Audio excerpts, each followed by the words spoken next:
EA Interviews, Episode 19. Inspiration, transformation, success stories, and the Imperfect Action Round. 7 days a week. Join Mario Ficini for today's Expert Authority Effect interview.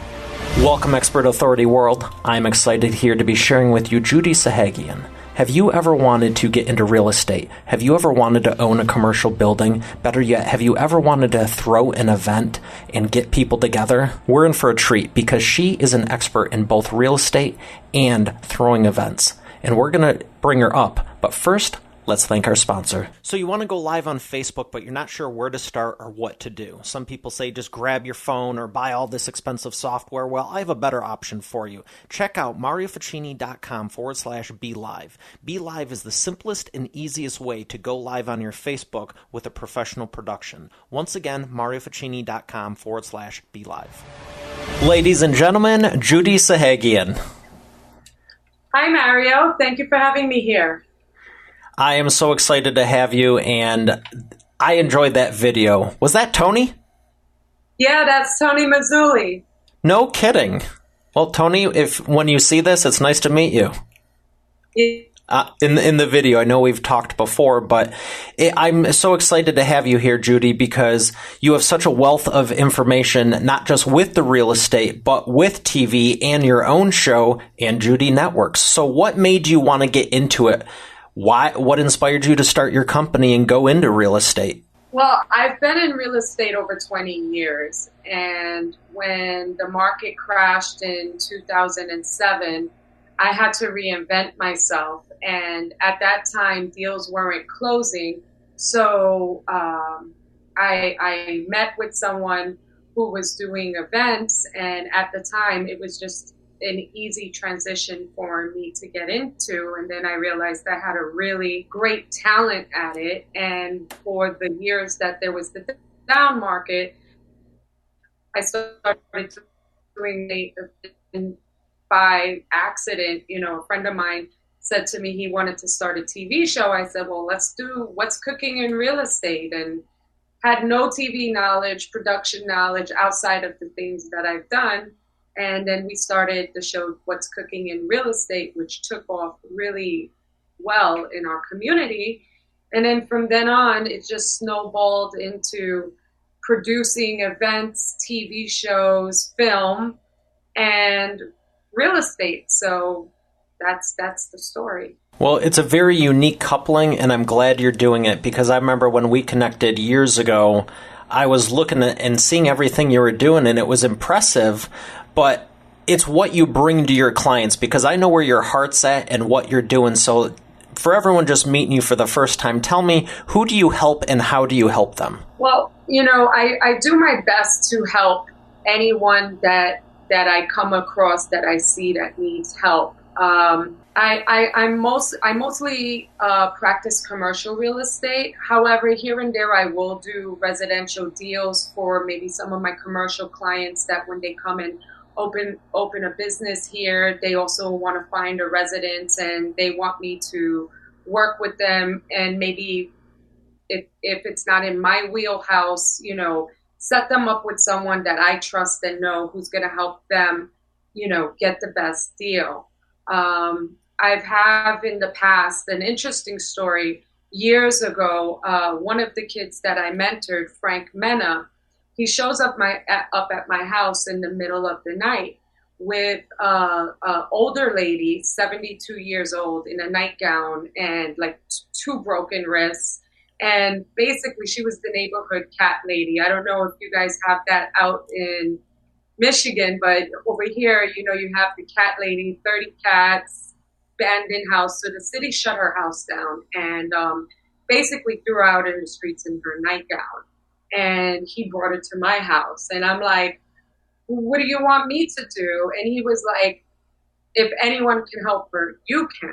And so I basically put my thinking cap on and I reached out to one of my good friends, Anthony Lally, who is also, he founded the company Rapid Realty, but he also got involved in developments, flips, and things like that. And one thing about him, he, you know, I was like, who can I call that won't take advantage of this older woman? And basically, he ended up taking over the house and getting her an apartment, taking her shopping, and working on redeveloping the property. But the bigger part of it is that she was an only child, never married, no children, so she had absolutely nobody in this world. And after that, he made her a part of the family and all family functions, and we all took turns taking her out to the movies, to dinner, giving her family and friends that she didn't have before. And until this day, he still takes care of her, which for me in my career, that was a blessing to be able to do that for somebody.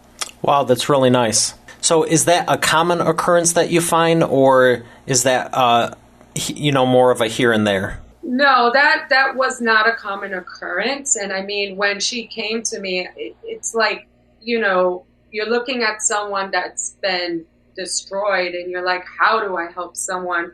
And you just hope that you can make the connections, in a crisis. And that's the only time something has ever happened to me like that. But I'm really grateful that, I had the resources and the network of people that I could reach out to step in and help me help this lady. So that's one of the beautiful things about being in the real estate industry and also the event industry. When you have a big network of people, you don't realize the power of your network until you have something presented to you that you wouldn't even think you can do. But people come together and make it happen. Well, I know you have an extensive network, and it sounds like you've leveraged it for a lot of positive over the years. Would you say that's a pretty safe assessment? Oh, absolutely. So how have you used your network to help people find their commercial buildings and the real estate, whether it's residential, whether it's commercial? How have you leveraged your network to help them? I'll give you an example. So when I went into the events, because before I was in residential real estate, and I never really, it never really stuck with me practicing that. I always wanted to be in commercial real estate. And it wasn't until the market crashed and I lost everything I owned and I had to reinvent myself, and I went in a completely different direction with the events, where I then met my mentor at the time, Faith Hope Consolo, who, rest in peace, she just recently passed away. Sorry to hear again. Thank you. But, it was really great because I, through the events and the TV show I did, What's Cooking in Real Estate, she took me under her wing at the retail real estate. And I went from being this girl from the Bronx to Madison Avenue, going out and canvassing all these, really big brands. And it's like, at the time, I couldn't even pronounce the name of the stores, much less walk in and do business with them. And so then I started going to fashion shows to meet designers, to see if they want to open stores. And that's when the event side kicked in. And, they asked me to help them with events. And then I went really into media, all while doing real estate. And it's, people will always reach out to me for spaces to help them do movie shoots and things like that. And so just recently, we just finished the final scene of a movie called Nick and Nikki, themovie.com. And this was a movie that was in production for 5 years. And a friend of mine, Montgomery Frazier, hashtag the image guru, asked me, one day, like, hey, you get spaces and things like that. Can you help us, find a space, for this movie that we've been working on closing for many years? So as I helped them get the space and we finally nailed down the Pierre Hotel, which, I don't know, for people who are not from New York, it's like an iconic hotel on Fifth Avenue. And that's when I got to meet the owner of the movie, Patrick Askin, who then asked me to come on as associate producer because of all my experience with events and putting things together.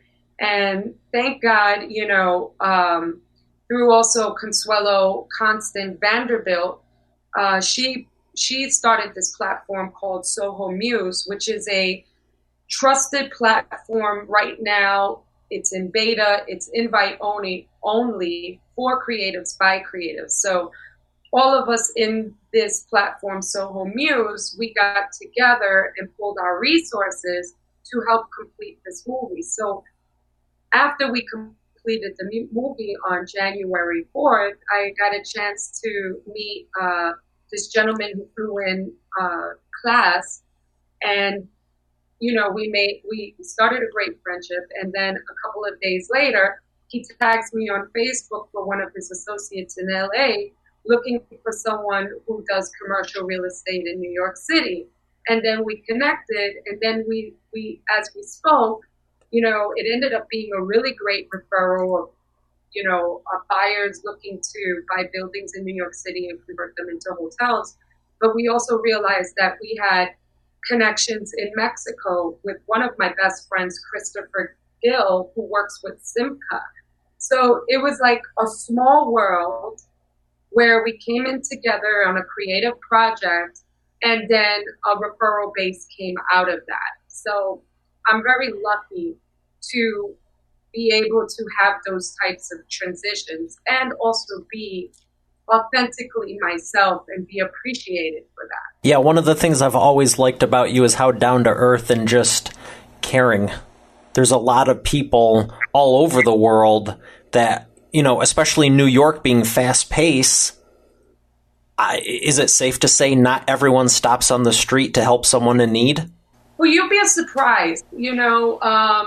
I've been lucky in my career and in my life to meet some really amazing people.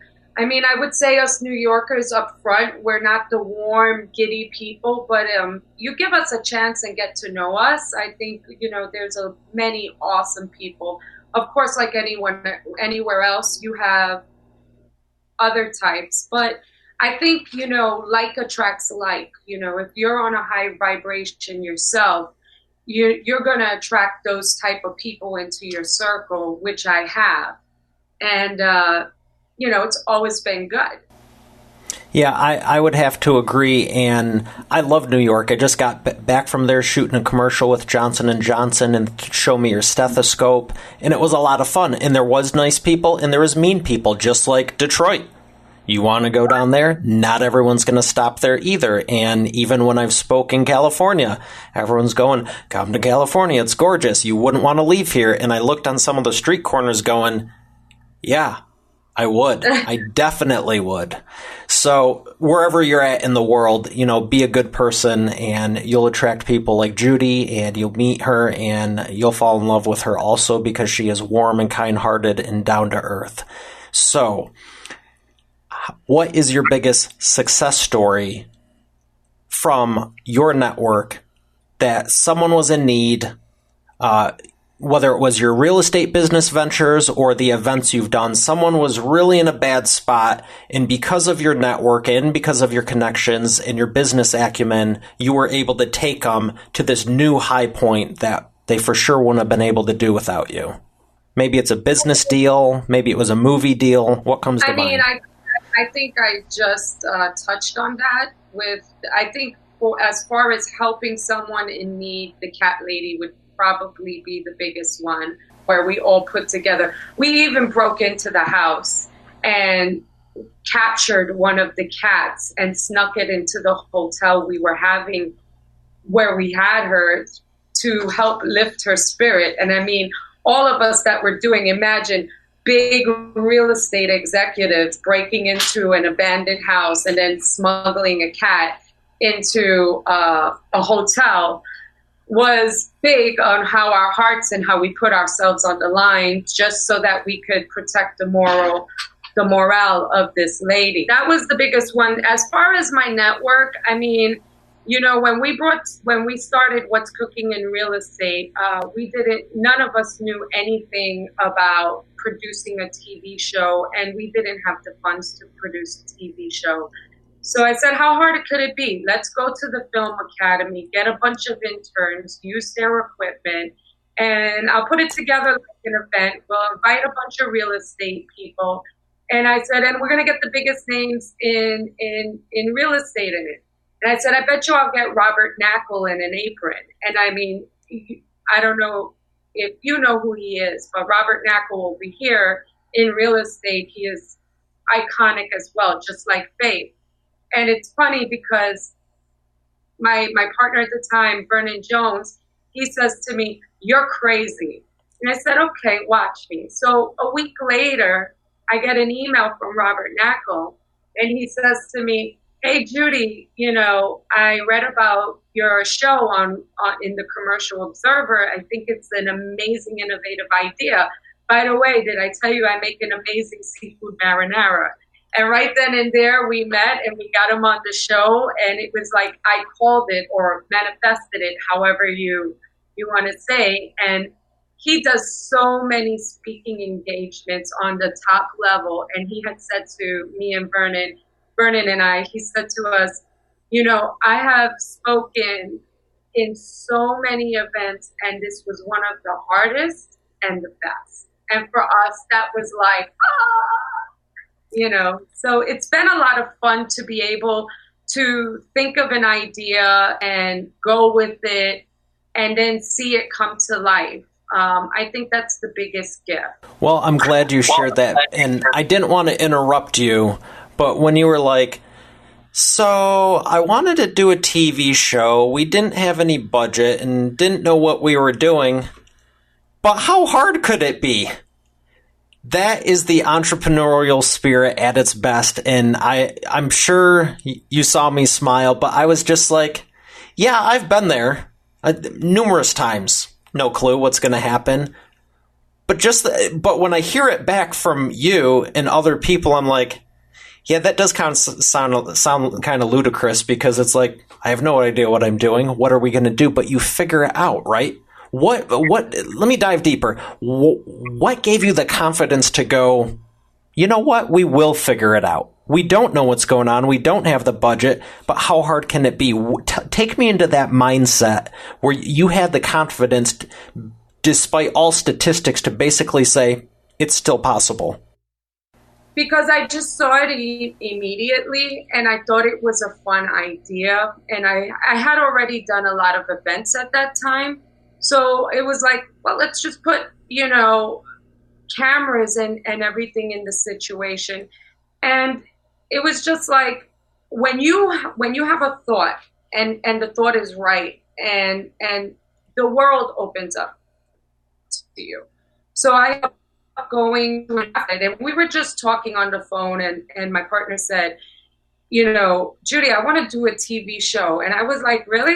Let's do a cooking show, a cooking real estate show. What's cooking in real estate? And he was like, you're crazy. So why? Cooking sexy, real estate sexy.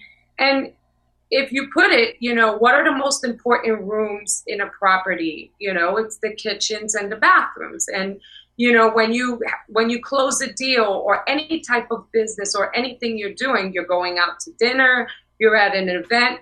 So food brings people together, and food makes people engage. And from all the conferences that I did before, I remember just sitting there and watching like all these really big, real estate professionals, developers and everything. The information is so intense and so high level. I said to myself, how do I bring that information down to where everyone can understand it, and the people starting out in the business could get those points and use them in their businesses? And that's where we really started to bring what's cooking in real estate. And then I ended up going to a Rebney event that was in Taj Lounge here in New York City. And a couple of months before that, I did an event there. And so when I went there, this was like years ago when the QR codes just became popular. And I had just received my new business cards in the mail. And I went a little crazy, and I put 5 QR codes, one for LinkedIn, one for Facebook, one for Twitter, one my website. And I wanted to see the tracking on who's going to scan the most links. Little did I know that business card, which my idea of doing it didn't work out. But when I went in and I gave the manager my business card, and she remembered me, and she was a Russian girl, and she goes, "This is genius." Next thing you know, I'm in the basement of Taj Lounge, and these two guys come out, these two big Irish guys, and they're like, "Yeah, so what do you want?" And I'm like, "I don't know." She pulled me out here in the basement. But a thing, a thought came in my head just like that, not even planned. And I was like, "Turn on your computer." And then I took them to the video that I made when I threw the event in their venue. And I said, "Your last 5 events was because of my video that I did here, because I had the Real Deal magazine and all of the big publicity." And they looked at each other and they said, "How long do we got?" And I was like, 3 weeks. And because of that, they ended up sponsoring my first episode and they even got me the aprons, their entire staff, and everything. And now I had a TV show. And ironically, when I walked out of there, I was like on cloud 9. And as I'm walking down the street, I hear these two guys walking and talking about food. And I was still on the high of what just happened. And I stopped these guys in the street. And I'm like, "Wait, stop. I have a cooking show," just like that. And I'm like, "Here's my card." And one of the guys happened to be a big restaurant hospitaler. He had a big hospitality company, and his name is Stavros. And he's the owner of Kalari Tavrina. And so he says, "Follow me." So now he takes me to his restaurant, which is gorgeous. And he goes, "What do you think?" And I'm like, "It'll do." And he shook my hand, and he said, "You made a lot of good friends today." And then he ended up sponsoring the next episode. And then we ended up and gave me his restaurant and sponsored the whole thing, flew his executive chefs from Washington, D.C. and everything. And it was just a dream. And it wasn't something that I thought of. It was a conversation. I didn't hit the phones, cold calling, trying to get sponsors. I just walked into a place and it went bam, bam, bam. So when you are in line with your vision and you have the belief that you can do it, it unfolds before you. And I was lucky that way with that, and usually when I have got all the major projects that I have ever pulled off were like Mission Impossible, but they were the right projects for me at the right time. Because there's also projects that I've worked myself to the bone and they didn't go anywhere. So I think sometimes when you see something's not working out and, it's not aligned, then maybe, you might want to switch your focus and see what you're not seeing. So you have to have the vision and the end in mind to see something through. And that's been my experience. And you've obviously been successful with it. And I love that you are sharing the vision, because I think so many people get caught up in the details of it, but they never focus on the goal. They just focus on, I have all this stuff to do. I don't know how I'm going to do it, and come up with 101 reasons it won't work, when all you need is one that it will.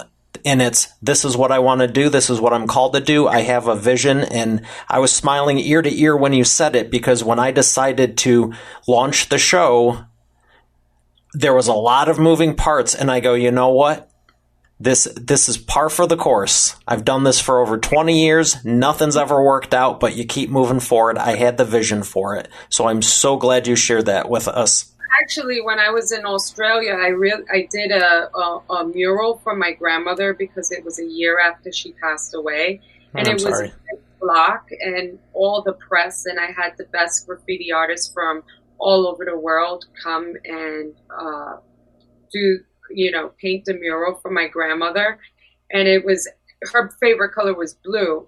So this is way before 50 Shades of Grey.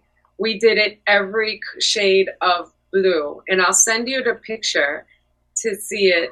It was a really amazing triumph for me, because when I was in Australia, I went there to heal, and that's when I realized that the that mural, I said, it's time to go home and start Judy Networks. And that's what happened. And I came home and I started Judy Networks and haven't looked back since. So that's quite inspiring, Judy, how you started your network and everything flourished. And I mean, you definitely have the tenacity to do that. Explain for the listeners how video has really made a difference in your business. Well, it's interesting because when I came back to New York from Australia and I started Judy Networks at the time, so Judy Networks, when I started it, was an events company. And I started doing real estate events in New York City. And at the time, many people were doing events because the market had crashed. And so many people were coming out to events looking for opportunities. And so a gentleman by the name of Vernon Jones called me up when I was on my third event in New York City. And he said to me, mind you, I think at the time he was either 19 or 22. He said to me, I want to be your video sponsor. And I'm like, okay, and I remember my ex-partner, he said to me, well, you don't know him. You don't know if he's going to be any good or whatever. I said, well, he's sponsoring it, why not? And the great part of it was Vernon was, very young and very talented in marketing and media. So when he came and he started putting these videos together, I had now like a record of my events, and you saw the people that were there, and it really pushed me from being someone that people really didn't know to right in front of the top of all the event producers in the real estate sector in New York City.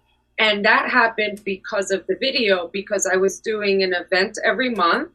And then with every event, we were producing this video. So therefore, after the event, the video came out, people can always go and see what it's about, who they wanted to network. And it really propelled me to be the top. And at the time, I was the only woman in this space, and technically still am. Hello. And he was also the one that after we were doing, he was doing my videos for like a year. We were on the phone and he was like, I want to do a TV show. And it was just like that. It was just like us talking on the phone. And we really clicked well with marketing. And I loved that time that I spent with him because he was very young and innovative, and he had this energy, and I fed off of that energy, and then he fed off of my energy, and we just had this really amazing synergy and made like all these great things happen. So it was really great. Not everything that we do, it only comes from yourself. It's also the team that you have and the people around you that believe in you.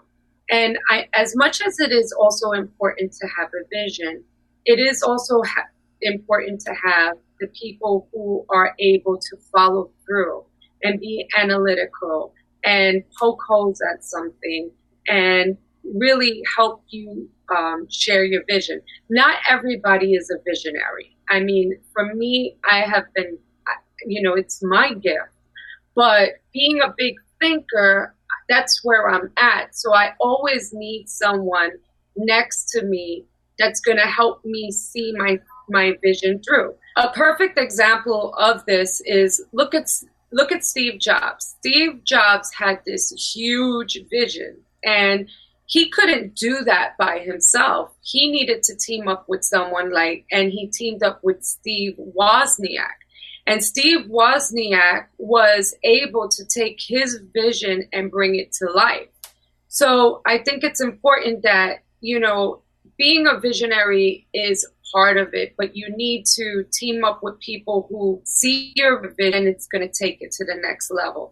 You know the saying, you can't build a bridge alone, and you're only as good as the people you surround yourself with. That is very powerful, and I'm so glad you shared it with everyone because it's so true. You're not going to get, one of the things is, I'm a self-made millionaire, I'm a self-made billionaire, and some of the most humble people on earth, they'll say, I didn't do it on myself. You need that team. You need those people around you. So I'm glad you touched upon that. We're going to go to the second half, the imperfect action round, but first, we're going to thank the sponsor. Instead of trying to get your prospects' attention, why not be so captivating they can't look away? That's a quote from my first book, Video Marketing for Business Owners, and I'm saying it again today. Because the truth of the matter is if you can't get your prospects' attention, they're not going to pay attention to you, and they're not going to receive your message, and you'll never be able to help them. That's why I love Be Live. Before it even launched, I was using it in the beta phase, and it is the simplest and easiest way to do Facebook Lives, to reach your audience, to interact with them. You can queue the comments up, you can take questions, you can answer them live, there's live polling features, you can make a professional-looking production very inexpensively and very quickly, which is important because you don't want to be spending your time messing around with computers and hardware and all this other stuff. Live streaming can get very intense, and there's literally nothing else I would recommend to start off with that is simpler, easier, and more affordable than Be Live. So check out marioficini.com/Be Live. Once again, that's marioficini.com/Be Live. And if you guessed it, we are back because we are. And I'm with Judy Sahagian, and we are here for the imperfect action round. So, Judy, do you like to take imperfect action? I love imperfect action. Actually, that's when you get the best pieces, when it's imperfect mistakes, as they say, embrace failure, right? Absolutely. Fast and Furiously. No copyright infringement there. Fast and Furiously. See what I did there? So, the first question, I got 3 of them for you. 60-second answers. Rapid fire. First one. In your experience, with everything you've learned in all of your network and everyone you've been in contact with, what would you say for someone with a business? What is the fastest path to the cash? I wouldn't say the fastest path to the cash, because if you chase money, you won't find it. I think you have to find what you're passionate about and go with that. And because the passion, when you put passion into something, you love it, no matter what, you're going to be good at it, and the money will follow. But if you go into anything with money being the focus, it doesn't have the same meaning, as someone going into a passion project. So anyone that I would speak to, I would say, first of all, be your own guru. Everybody's always looking for the answers outside of themselves, but every answer that you need is within you. So meditate within yourself and think about what it is that you want to be doing. And, so many people, they say, if you could find what you love doing and figure out how to make a business out of it, you'll never work a day in your life. And that's very true. And I think one of the hardest things about being an entrepreneur is having your vision and then creating the structure to see it through. People only see the end result, the glitz, the glamour, but they don't see all of the heartache, the hard work, the failures, the tears, the times you have no money and you're trying to figure out to see things through. Those are the times that you got to really dig deep within yourself and find the energy and the strength, and most of all, the faith to see it through. I love that answer, and I agree wholeheartedly. Don't chase money, but what I was hearing was the fastest path to the cash is to follow your passion, because the money will follow. Right. So the second one I have for you is, what is the biggest problem you see in your audience? So let's say someone starting a TV network, someone wanting to get into real estate. In your instance, what is the number one mistake you see your audience making, and how can they fix it before they get started? I think that when you're starting your business, whether it's going to be in real estate, production, anything, if it's rubber bands, right? You first have to start out and really have a clear understanding of what you're going to do. And you have to start from the bottom all the way to the top. Unless you're a trust fund baby and you have a lot of money to throw away, but then you never even really appreciate it. When you have passion for what you're doing, you want to know every part about your business, because as you grow, you're going to have to fill those positions. You want to fill those positions with people who are as passionate as you. And you want to treat everybody within your company with the same level of respect as you would as a CEO, because a chain is only as strong as the link. So if I have a beautiful, thick, great chain, and then I have one weak link, it breaks the chain. So it doesn't matter how many leaders, how much money, or any of that. You have to create a solid foundation and build up from there. So many people, when they come into business and the entrepreneurs, and they buy these kits and this and that, and they're like, yeah, I'm going to be the self-made millionaire. Well, the self-made millionaires aren't the ones that are wearing $200 sneakers and things like that. They're very humble people that you wouldn't even know, because they work hard in their business, in their passion, and it's all or nothing. You know, it's like Napoleon. I'm maybe not going to be able to tell the story word for word, but when Napoleon went to go conquer land, when all of his people got onto the land, he'd send the ships away. And people would say, well, why are you sending the ships away? You know, how are we going to get off the island? He says, if you don't win, you don't get off the island. And it's as simple as that. So when you start a business, it's all or nothing. So, you know, you go into it, you have to be ready to go through hard times, because there will be hard times. Even if you hit gold, even if you become a millionaire, you're going to have a whole new set of problems, and you have to be prepared for that. So if you go into a business wanting to be on the top, then you didn't condition yourself to be on the top. It's like martial arts, right? You don't walk into Kung Fu being Bruce Lee. If you get one of his blows without the right conditioning, you're dead. So it's the same in business. If you don't get conditioned to go up those levels, you're not going to be able to sustain the business and hold it. That is some sage wisdom right there, because so many people doubt themselves and they're worried about, why am I not at level 10? And it's like, start at level 1. You know, you got to take that first step and rely on yourself and just trust rely on other people and build a team, but just trust yourself. So the last question I have for you for the rapid fire would be maximizing customer lifetime value. Out of everything we've talked about, having the vision, starting the business, how do you maximize all the hard work to get started, all the ups and downs along the way? How do you feel you can maximize the lifetime value of the work you put in the beginning? I mean, I think that with your customers or your business, you do the best work you can always. I try to be, the only person that I feel I'm in competition with is myself. And every day I try to be a better version of myself.